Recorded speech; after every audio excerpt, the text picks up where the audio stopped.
बिस्मिल्लाहिर्रहमानिर्रहीम। मुझे अपनी माँ जैसी खातून अभी तक याद है, जिसके साथ बच्चे थे मगर हर वक्त बीमार रहती थी। उसके शोहर ने एक दिन बंदूक के बट से उसके सर पर इस ज़ोर से मारा कि अपने होशो हवास खो बैठी। कुछ दिन वो पागल हो गई। शोहर ने दूसरी शादी कर ली। मुझे उसके जंजीर में जकड़े पैर अभी भी याद हैं।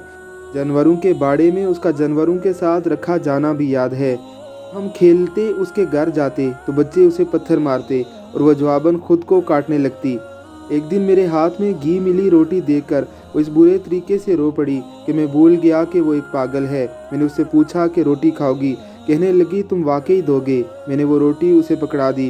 कहने लगी बेटा 3 दिन से भूखी हूँ। इसके गालों पर आंसू बहने लगे थे।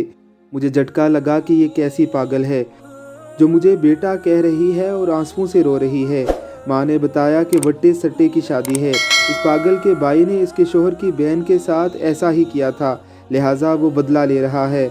बदला पश्तूनों की शान है। ये कहकर माँ भी बलक बलक कर रोने लगी।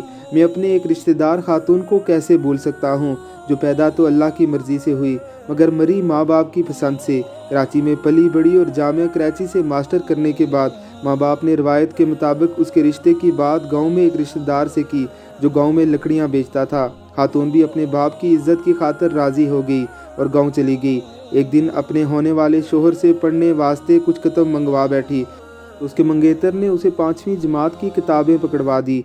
अगली सुबह अपने बाप का रिवाल्वर कनपट्टी पर रख कर माँ से कहा कि उसने ये शादी नहीं करनी। माँ ने मजाक समझकर उसे जवाब दिया इससे अच्छा है खुद को गोली मार दो। उसने हकीकतन खुद को गोली मारकर मर कर दिखा दिया। मैं नया जवान था, गालबन 1995 की बात है।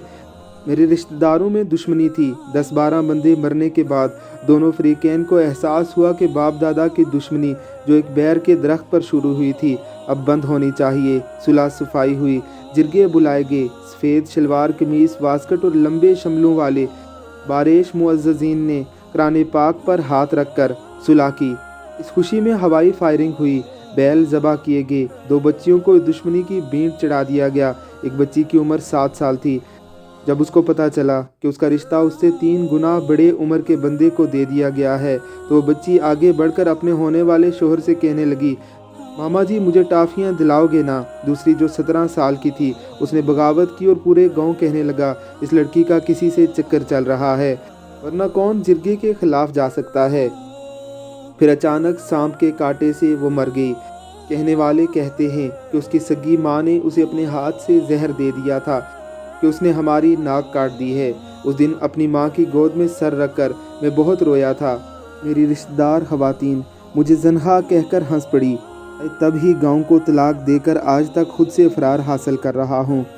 अमेरिका में मुकीम एक इन्वेस्टिगेटिव जर्नलिस्ट दोस्त ने मुझे व्हाट्सएप पर एक लिंक भेजा। लिंक ओपन करके देखा तो पता चला कि पाकिस्तानी फ़िल्म दुख्तर का ट्रेलर था। वक्त गुजारी के लिए लिंक ओपन किया तो जैसे किसी ने मुझे जकड़ लिया। मुझे अपने चेहरे पर जैसे थप्पड़ लगते महसूस हुए। मुझे ऐसे लगा जैसे मेरे कुछ मज़ामीन मेरे खटक नामे के मुसव्वदे से चुराए गए हैं। मगर जब फ़िल्म की रिलीज़ की तारीख देखी तो ऐसे लगा जैसे मैंने इस फ़िल्म का स्क्रिप्ट चुराया है। इस फ़िल्म की मुसन्फ़ा ने हमारी कबायली पश्तून रवायात को वो थप्पड़ मारे कि इस फ़िल्म को या तो पश्तून रवायात पसंदों ने देखा नहीं या अगर देखा है तो मेरी तरह शर्मिंदगी से मुँह छुपाकर खुद से पर्दा किए बैठे हैं। फ़िल्म दुख्तर एक 10 साला बच्ची और उसकी माँ की कहानी के गिर्द घूमती है। बच्ची का बाप नस्लों पुरानी दुश्मनी से उकताया हुआ अपनी 10 साला बेटी का निकाह एक 60 साला कबायली सरदार के साथ करने पर राज़ी हो जाता है।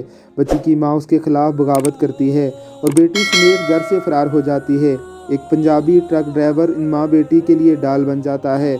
लोग कहते हैं कि वक्त बदला है मगर वक्त शायद अब नहीं बदला। आज भी मर्दान और सवात की नोहेज़ बच्चियाँ खरीदी जा रही हैं दुबई के महंगे क्लबों में।